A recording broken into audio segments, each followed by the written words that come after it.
Dans l'actualité de ce vendredi 18 janvier 2019, l'inquiétude des élèves sur l'année scolaire.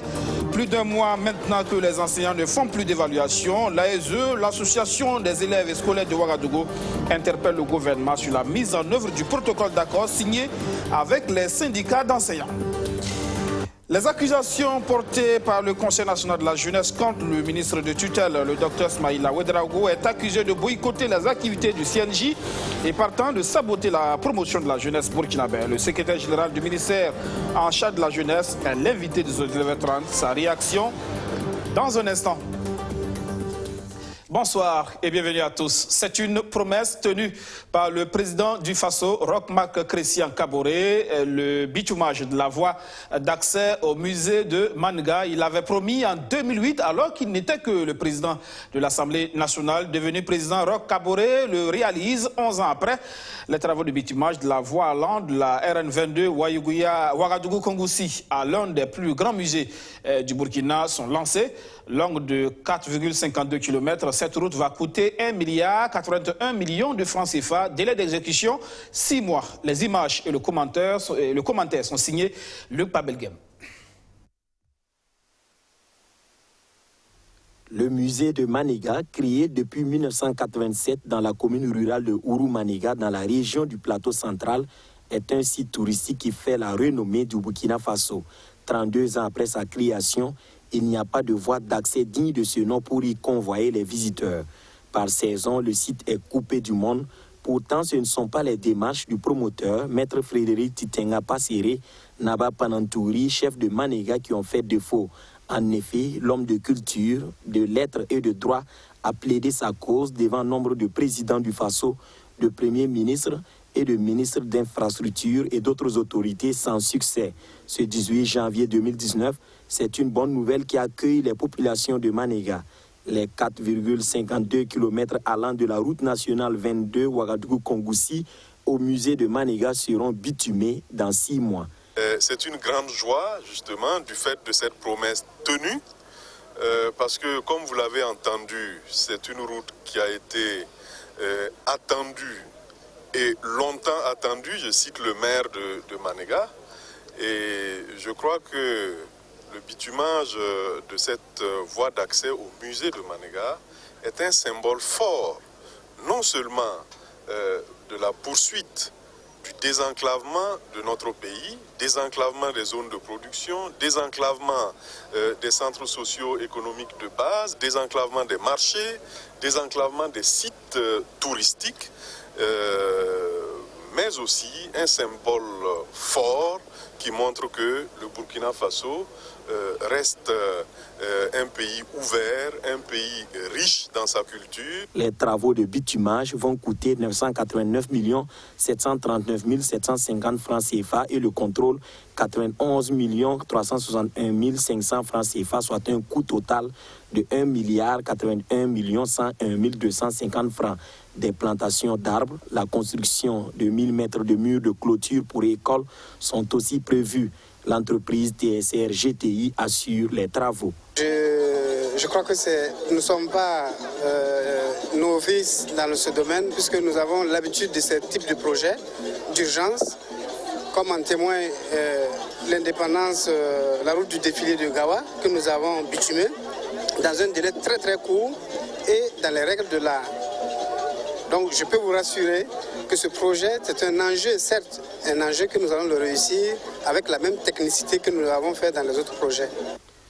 Selon le ministère des Infrastructures, le bitumage de la voie d'accès au musée de Maniga rendra le site accessible en toute saison.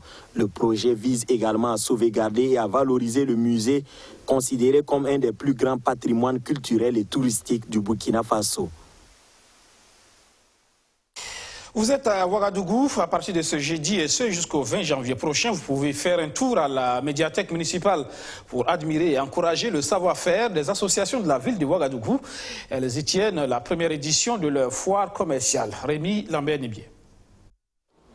Dans cette enceinte de la médiathèque municipale est exposé le savoir-faire des associations et groupements associatifs de la commune de Ouagadougou.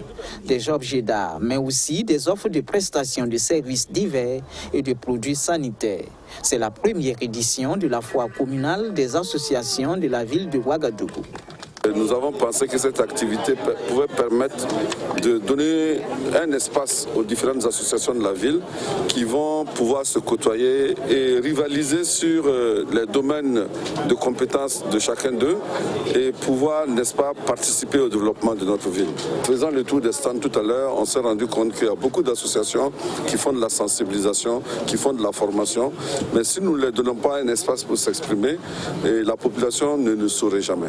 Comme je l'ai dit dans mon propos, pour nous les associations constituent la couche la plus fine et la plus riche qui peut porter le développement communautaire. Donc il faut qu'on s'appuie sur les associations pour atteindre les populations.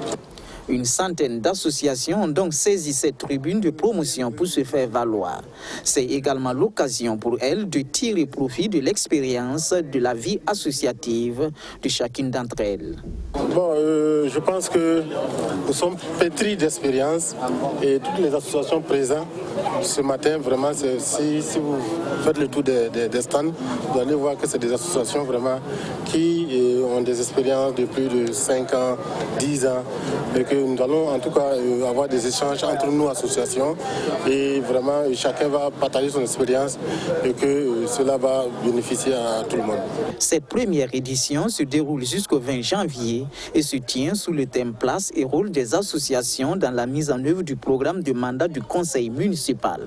Au regard de son caractère citoyen, le maire de la commune de Ouagadougou projette déjà l'idée de voir cette fois se tenir également au niveau des arrondissements. Dans le secteur de l'éducation, trop de difficultés dans le fonctionnement des COGES, les comités de gestion des établissements scolaires, méconnaissance des rôles, confusion des tâches. Le besoin de recyclage est là, un recyclage pour mieux gérer les ressources financières mises à leur disposition. Abdourazak Traoré. Dans la région du centre-est, c'est une rencontre qui s'est avérée nécessaire au regard du contexte dans lequel elle se tient. La Banque mondiale finance sur 2 ans plusieurs COGES, les comités de gestion des établissements scolaires.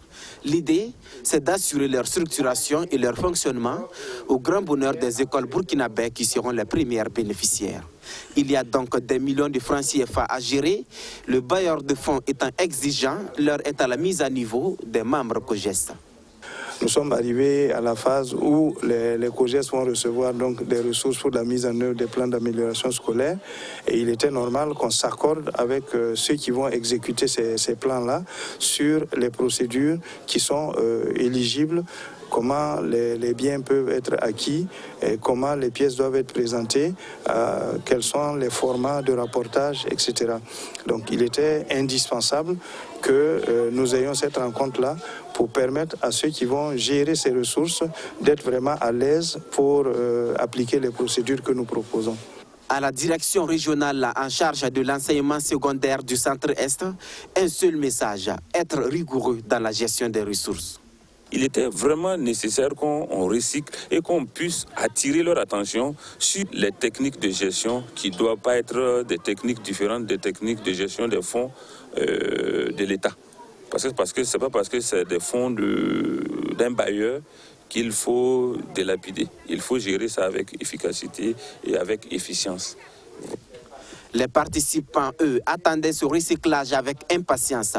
Les difficultés de fonctionnement des COGES sont légion, méconnaissance des rôles, confusion dans les tâches assignées, entre autres. À l'issue de la formation, ils espèrent venir à bout de ces goulots d'étranglement. Oui. Avant cette rencontre, en tout cas, ce n'était pas évident. Parce que même au début de la mise en place, donc, les différents COGES, il y a eu des difficultés.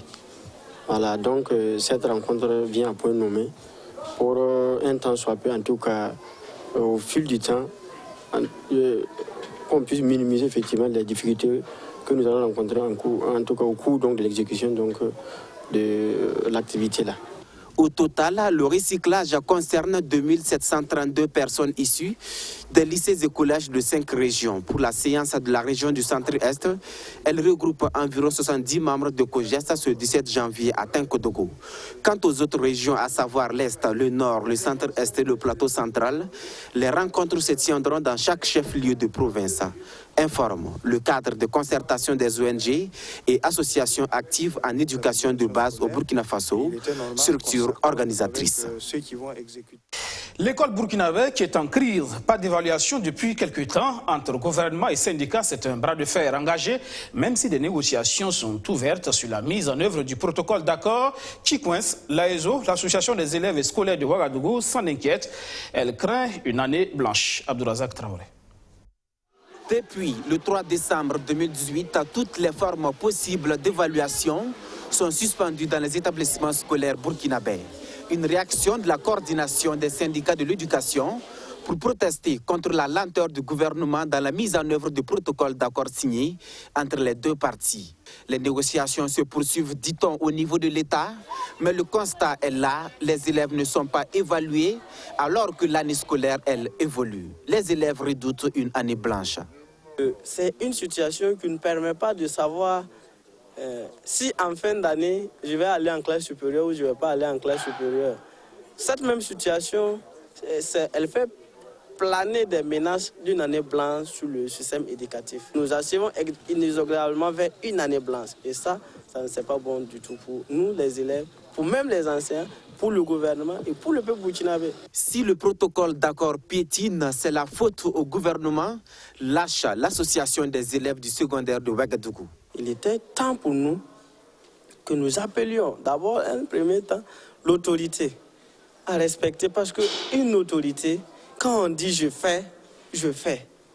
Mais là, nos autorités, peut-être que nous, on n'arrive pas à percevoir, nous, on n'arrive pas à comprendre qu'on signe quelque chose.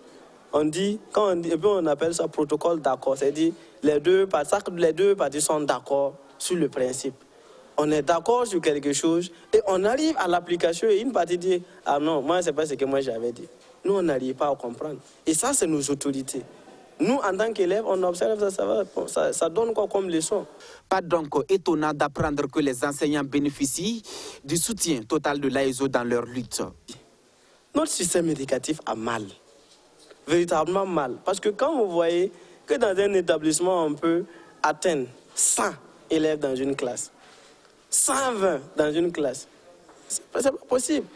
Et quand on vous dit que jusqu'à l'étape actuelle, là, ça c'est les problèmes des élèves qui sont contenus dans la plateforme des enseignants, qu'il n'y a pas de cantine.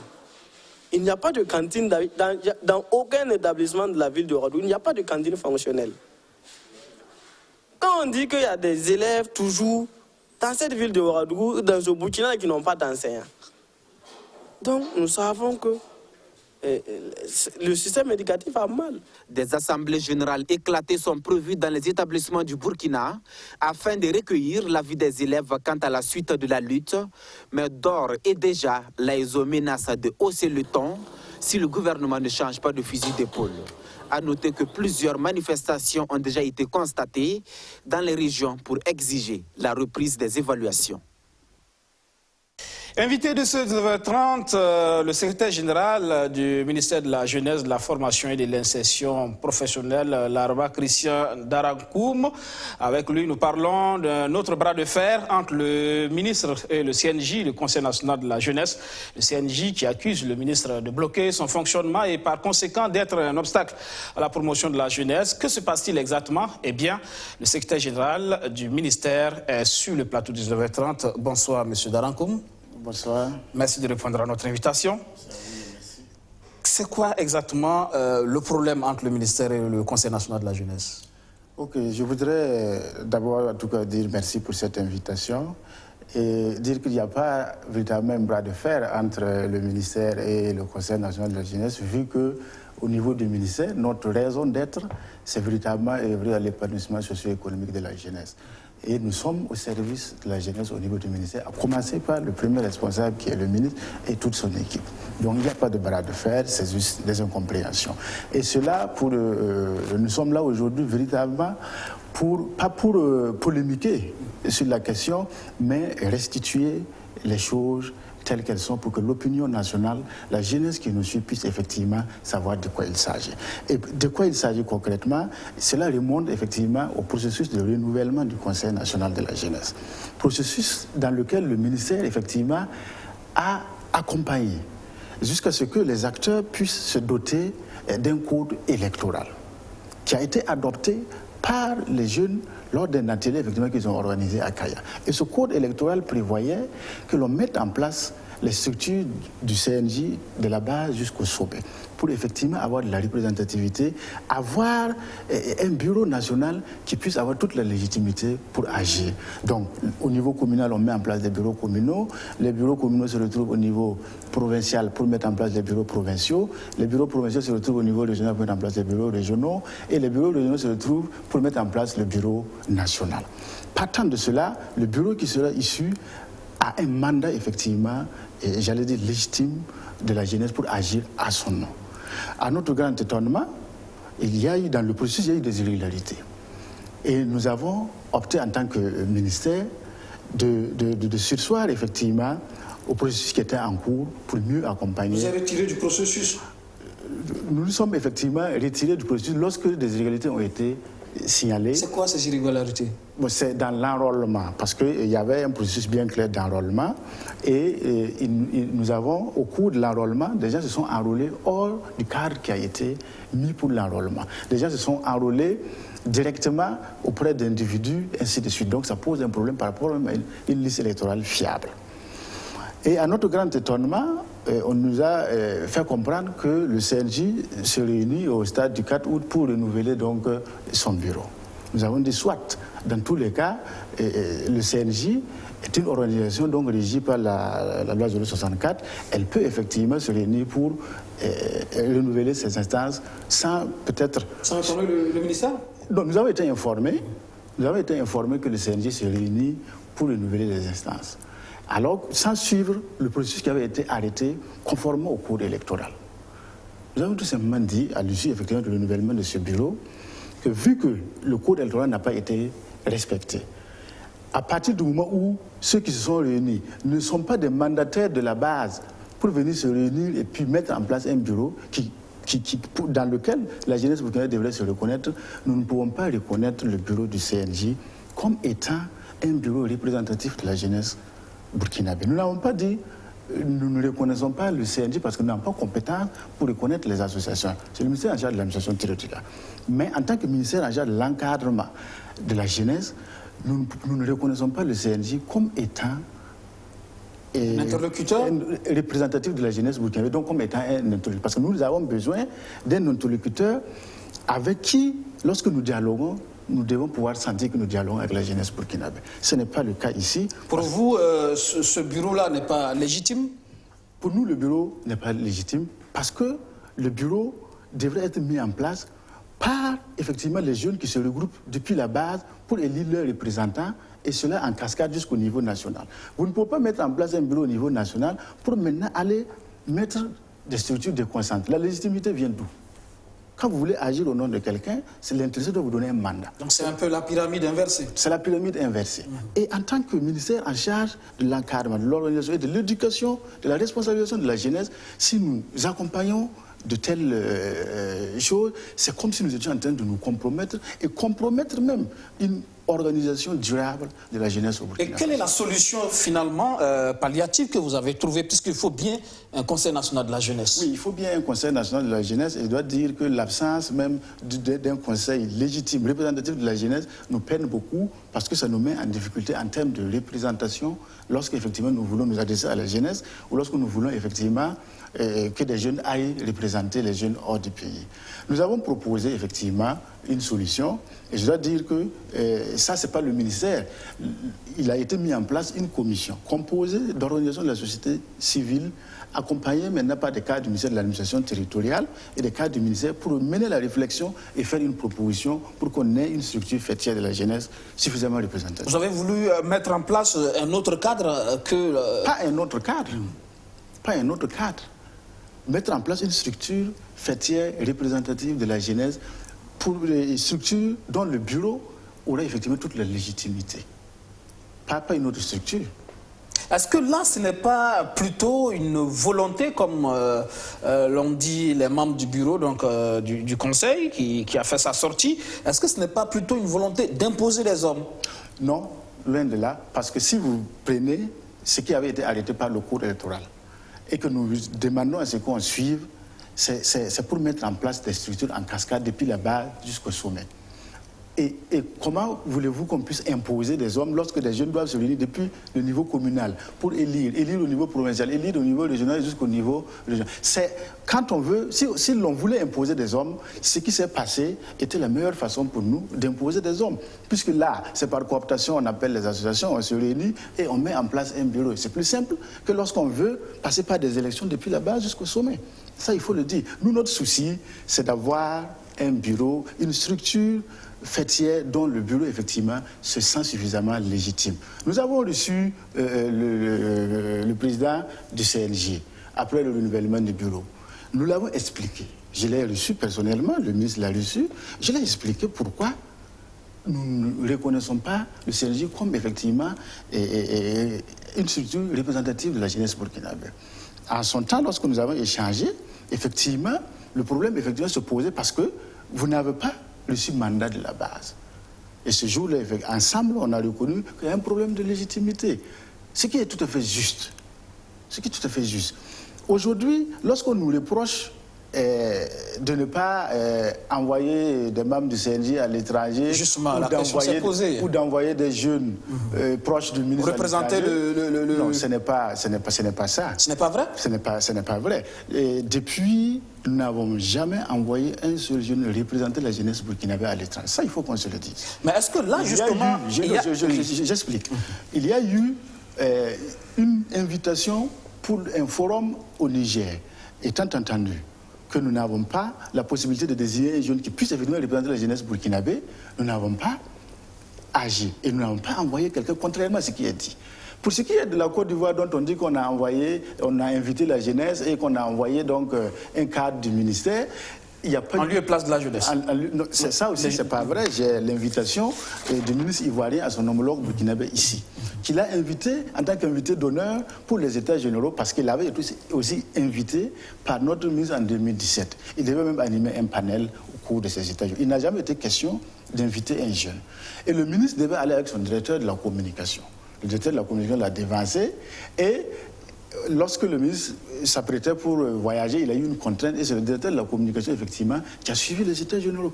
Il n'a jamais été question d'inviter un jeune et j'ai pour preuve la lettre d'invitation qui a été adressée. Donc il n'était pas question d'inviter un représentant de la jeunesse burkinabé à... Contrairement à ce qui a été dit, il n'était pas question d'inviter un représentant de la jeunesse. Et ça, je dois dire que c'est quand même dommage lorsqu'on avance des choses comme ça dans la presse sans véritablement aller à l'information juste.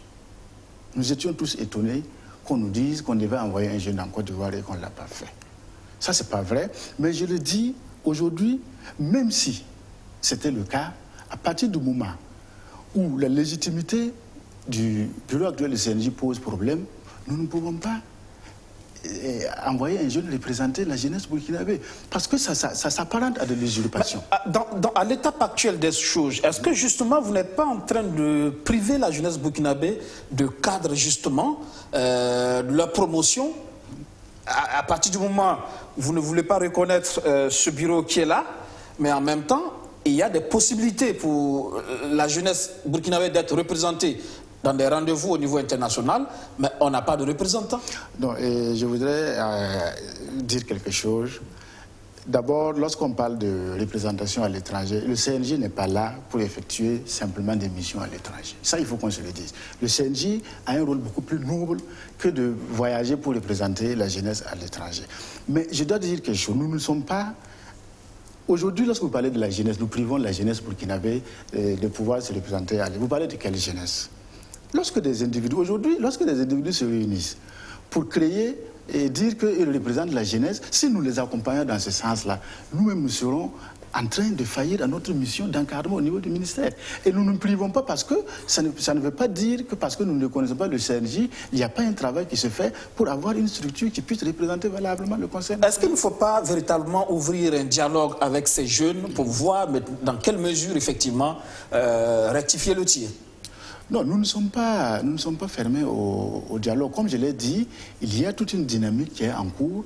Et lorsque, effectivement, donc, les choses vont aller telles que nous le souhaitons, vous verrez effectivement que nous sommes là pour accompagner la jeunesse et pas pour bloquer la jeunesse, comme on le dit à tort, sur certaines zones. Donc pour vous, c'est juste une question de respect des procédures? C'est une question de respect des procédures. Et vous conviendrez avec moi que entre se faire élire par ceux que vous voulez, parce que vous savez, lorsqu'on est responsable dans une situation, on n'est qu'un mandataire.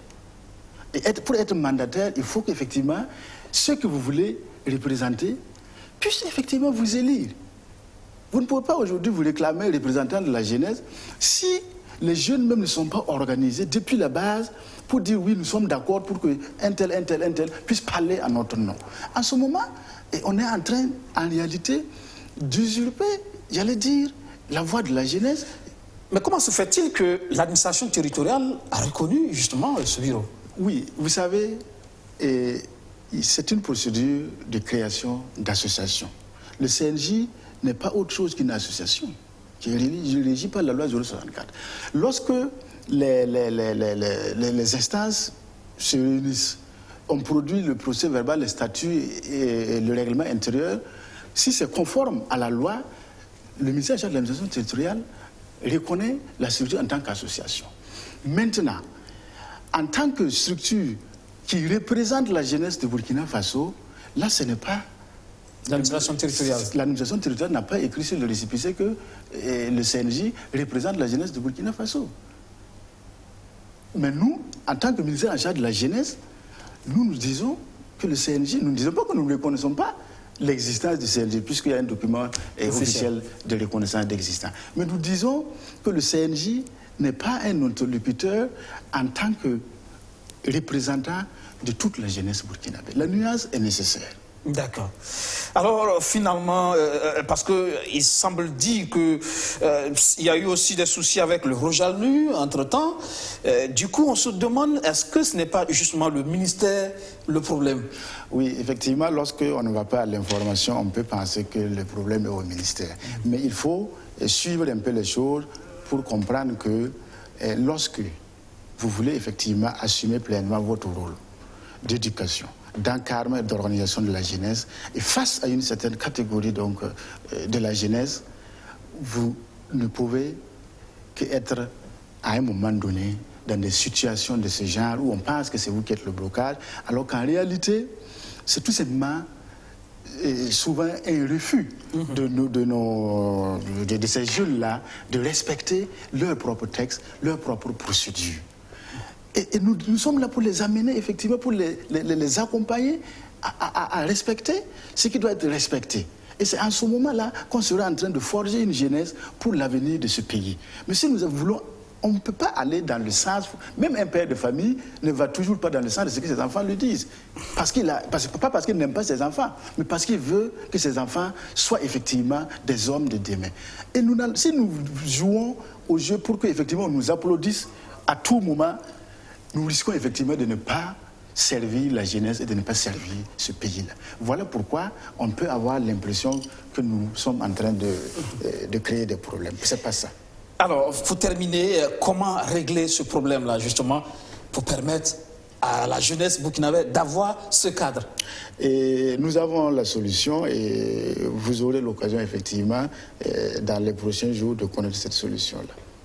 Merci, Monsieur Darankoum. Je rappelle que vous êtes le secrétaire général du ministère de la Jeunesse, de la Formation et de l'Insertion professionnelle. Avec vous, nous avons parlé donc de cette crise au niveau donc du Conseil national de la jeunesse. Des solutions très prochainement, l'avez-vous dit. Merci. La suite de ce journal, ce n'était donc qu'un faux départ. Laurent Gbagbo et Charles Blé Goudé restent en prison. La chambre d'appel de la CPI ordonne le maintien en détention. Une suite favorable donc à l'appel déposé par la procureure au lendemain de l'acquittement de l'ex-président ivoirien et de l'ex-ministre de la Jeunesse. Une audience est prévue le 1er février devant la chambre d'appel. Pas de date de délibéré n'a pour l'instant été fixée. Madame la Présidente. Laurent Gbagbo ne verra pas la lueur du jour avant une nouvelle audience prévue pour février. L'annonce a été faite vendredi par la chambre d'appel de la Cour pénale internationale. Acquitté mardi d'accusations de crimes contre l'humanité, l'ancien président ivoirien Laurent Gbagbo restera donc en détention pour être entendu lors de la prochaine audience programmée par la chambre d'appel le 1er février 2019.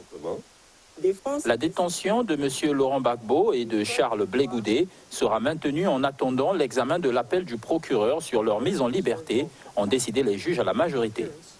En première instance, les juges avaient ordonné la mise en liberté immédiate des deux hommes suite à leur acquittement retentissant mardi. Elle a cependant été suspendue mercredi soir suite à un appel de l'accusation. Les procureurs craignent que M. Gbagbo et Blé Goudé ne se présentent pas devant la Cour dans l'avenir si leur présence est requise dans la suite de cette affaire. En détention depuis plus de 7 ans, Laurent Gbagbo était jugé pour des crimes commis pendant la crise de 2010 à 2011, né de son refus de céder le pouvoir à son rival, l'actuel président ivoirien Alassane Ouattara. Et on termine par la République démocratique du Congo, alors que la Cour suprême siège pour rendre un arrêt sur une requête contestant les résultats de la présidentielle. L'Union africaine demande au pays de suspendre la publication finale des résultats, une demande à laquelle Kinshasa oppose une fin de non-recevoir. L'Union africaine a exhorté les autorités de la République démocratique du Congo à suspendre la publication finale des résultats de la présidentielle. L'Union africaine a déclaré jeudi que son appel était dû à de sérieux doutes sur le processus qui a conduit à la déclaration du 10 janvier 2019, faisant de Félix Tshisekedi le président déclaré élu par la CENI, la commission électorale. Dans une déclaration publiée à l'issue d'une réunion consultative de haut niveau à Addis Abeba, le bloc continental a également présenté une feuille de route sur la manière dont il entend contribuer à la résolution de la crise actuelle. L'UA prévoit de déployer une délégation dirigée par le président rwandais Paul Kagame et d'autres chefs d'État pour se rendre en RDC, sans toutefois préciser quand cette visite aura lieu. La Cour constitutionnelle siégeant dans la capitale Kinshasa devrait rendre un arrêt sur une requête contestant les résultats provisoires déclarés.